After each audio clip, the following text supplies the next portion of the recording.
I'm Neha Pagidipati, and I'm a preventive cardiologist at Duke University and the Duke Clinical Research Institute. And today I will be discussing the KARDIA-3 trial that I presented at ESC. Uncontrolled hypertension is the single greatest contributor to cardiovascular morbidity and mortality worldwide.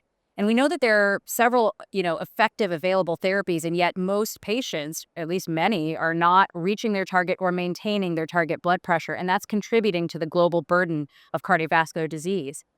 But an effective long-acting agent might help to obtain continuous control and help to combat that burden that we're seeing of uncontrolled hypertension and subsequent cardiovascular mortality and morbidity.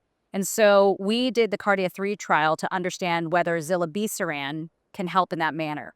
Now, Zilebesiran is an investigational RNA interference therapeutic, and it inhibits hepatic production of angiotensinogen. That's the most upstream precursor in the RAS pathway. And it is administered subcutaneously once every 6 months, so it has the potential to provide continuous blood pressure control over that time period. So the KARDIA-3 trial was the third phase 2 trial in the Zilebesiran development program so far. The first KARDIA-1 trial tested Zilebesiran as monotherapy. The second KARDIA-2 trial tested Zilebesiran on top of a single background antihypertensive agent, and it actually found significant blood pressure lowering on top of a diuretic in particular, but also on top of a calcium channel blocker and on top of ARB therapy. And now KARDIA-3, which I presented here at ESC, tested Zilebesiran in patients with uncontrolled hypertension despite 2 to 4 antihypertensive therapies at baseline and high cardiovascular risk. And the purpose of KARDIA-3 really was to understand the efficacy, safety, and optimal dosing of Zilebesiran in this high-risk population in order to inform the design of a cardiovascular outcomes trial.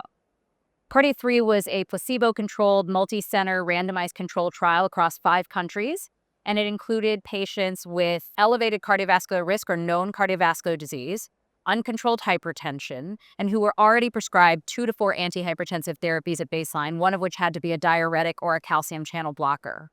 Now, there were 2 cohorts in KARDIA-3. I presented data on cohort A, which included patients with an eGFR of greater than or equal to 45.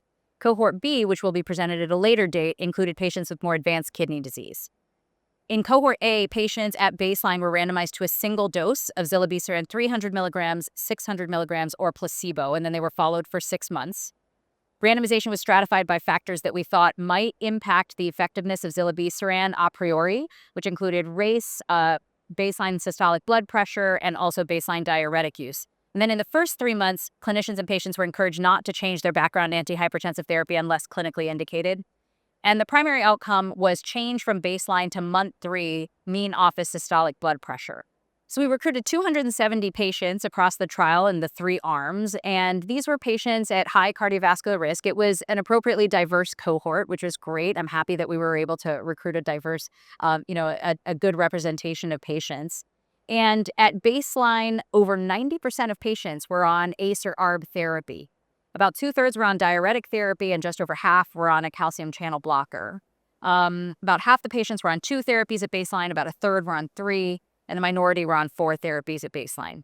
And what we found in terms of the primary outcome, at 3 months, the placebo-adjusted change in the Zilebesiran 300 milligram group was -5 millimeters of mercury, and in the 600 milligram group, it was -3.3 millimeters of mercury.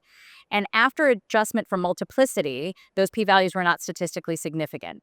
What we did find was a very encouraging safety profile, even on top of ACE and ARB therapy. There were few serious adverse events, and they were generally comparable between arms.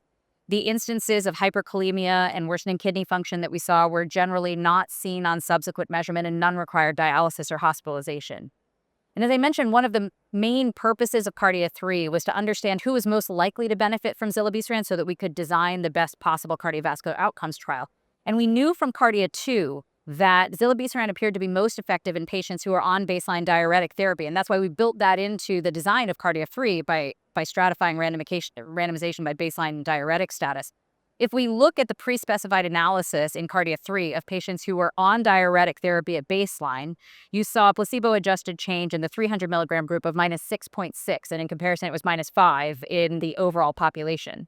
If you then look at patients who were on diuretic therapy, but who were truly hypertensive at baseline, so they had a systolic blood pressure of greater than or equal to 140, in this post hoc analysis, we saw a placebo-adjusted change of more than of more than 9 millimeters of mercury.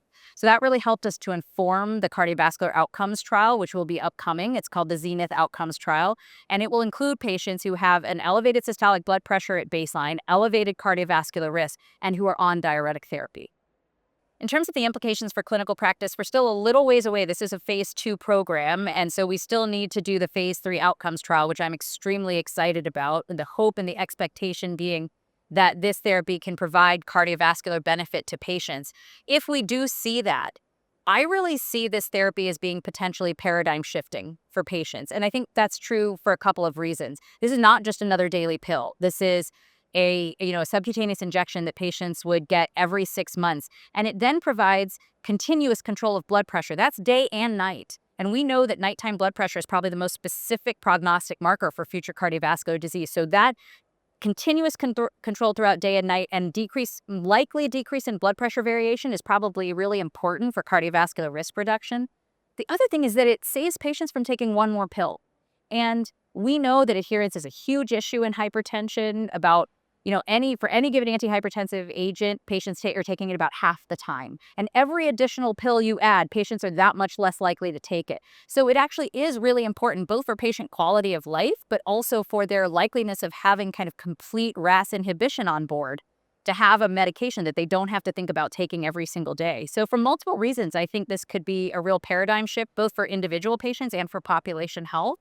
And so we're very excited for the cardiovascular outcomes trial, and hopefully it will show cardiovascular benefit.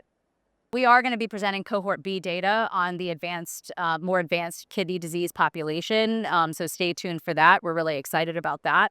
And then I really think we have to prove that this therapy not only can control blood pressure, but that it can actually improve MACE outcomes. So the primary outcome is going to be cardiovascular death, non-fatal MI, non-fatal stroke, and heart failure events. And so we're really excited to see what that shows.